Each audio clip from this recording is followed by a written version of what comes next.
والنعت لخاتم الرسالة. أما بعد، أعوذ بالله من الشيطان الرجيم. بسم الله الرحمن الرحيم.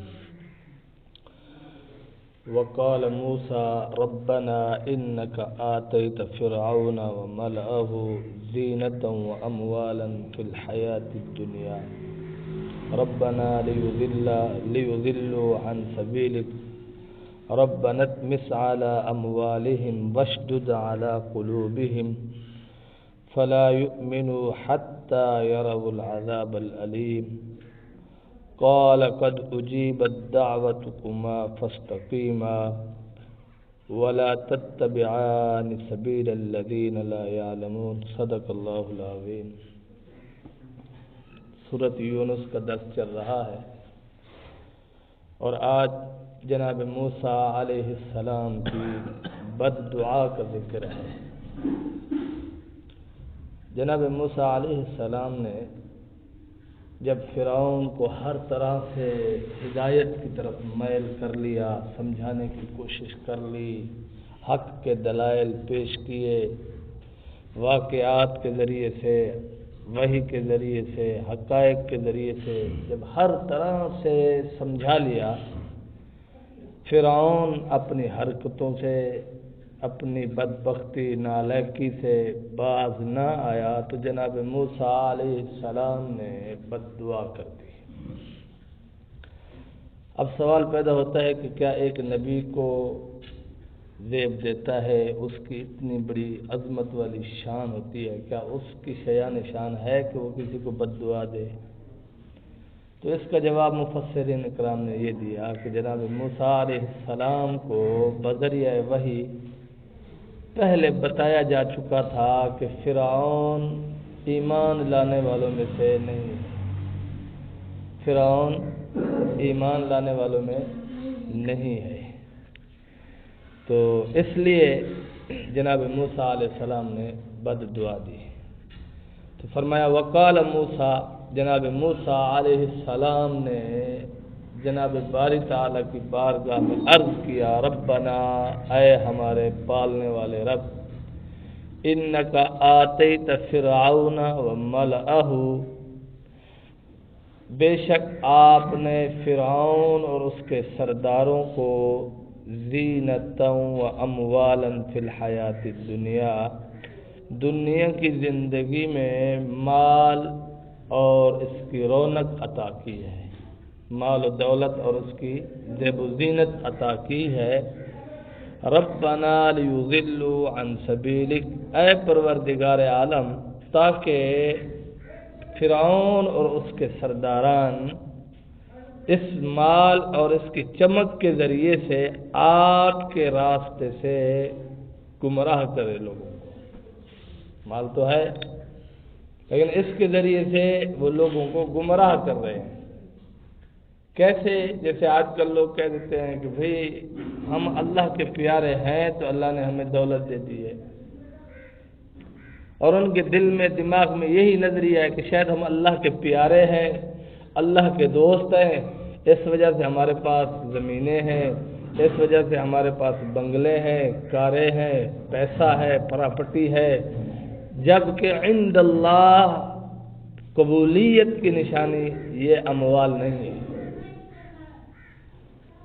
انسان کے پاس گاڑی بھی ہے، مال و زر بھی ہے، دولت بھی ہے، اور یہ شخص اللہ کا فرما بردار ہے، تو اس کو کہتے ہیں سونے پہ سہاگا. ربنا آتنا فی الدنیا وحسنہ، کہ اس کے پاس دنیا کی حسنات بھی ہیں، وفی الآخرۃ حسنہ، اور آخرت کی حسنات بھی اس کو حاصل ہو جائیں گے.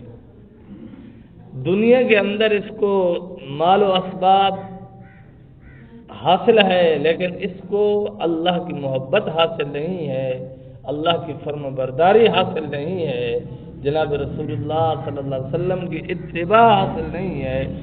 یہ مال و دولت اس کے لیے راحت کا ذریعہ نہیں ہے، بلکہ یہ مال و دولت دنیا میں اس کے لیے گناہوں کا سبب ہے، گمراہی کا سبب ہے، ضلالت کا سبب ہے، دل کی بے چینی اور بے سکونی کا سبب ہے، اور آخرت میں یہ اس کے لیے دائمی اور ہمیشگی والی تباہی اور بربادی کا سبب ہے. تو اس پر اترانا نہیں چاہیے، اور نہ ہی ایمان والوں کو، دولت والوں کو دیکھ کر اپنے اندر احساس کمتری پیدا کرنا چاہیے۔ شیخ سعدی رحمۃ اللہ علیہ کے متعلق آتا ہے کہ آپ ایک دن بازار کی طرف چلے، بھوکے تھے، دل میں یہی بات تھی کہ بازار جاؤں گا، مزدوری کروں گا تو کوئی 2-4 آنے بن جائیں گے، اس سے میں روٹی خرید کے کھا لوں گا۔ تو جب وہ پہلے بازار جو ہے، پہلے زمانے میں بازار قلعوں میں لگتے تھے، ہر جگہ بازار نہیں ہوتے تھے جیسے آپ ہیں، تو وہ قلعے کی جانب گئے، بازار میں جانا چاہتے تھے۔ جب قلعے کے قریب پہنچے، دروازے پر پہنچے تو دروازہ بند تھا۔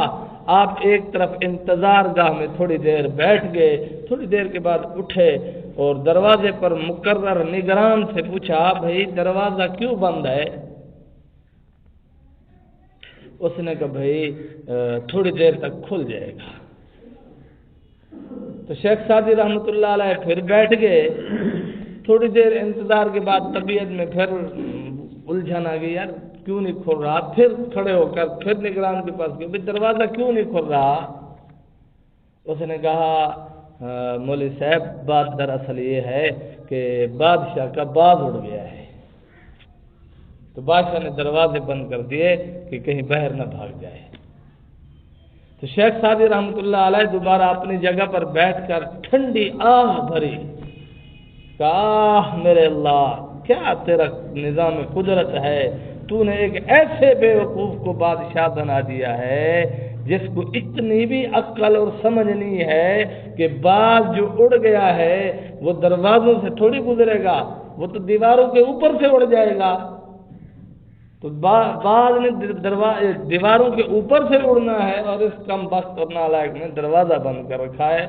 اور ادھر یا اللہ میری حالت دیکھ، اہل علم و دانش کو تو نے پہننے کے لیے پرانے کپڑے دیے ہیں، پرانی جوتی دی ہے، سر پہ کپڑا نہیں ہے، پیٹ میں کھانا نہیں ہے، تو کھانے کے لالے پڑے ہوئے ہیں۔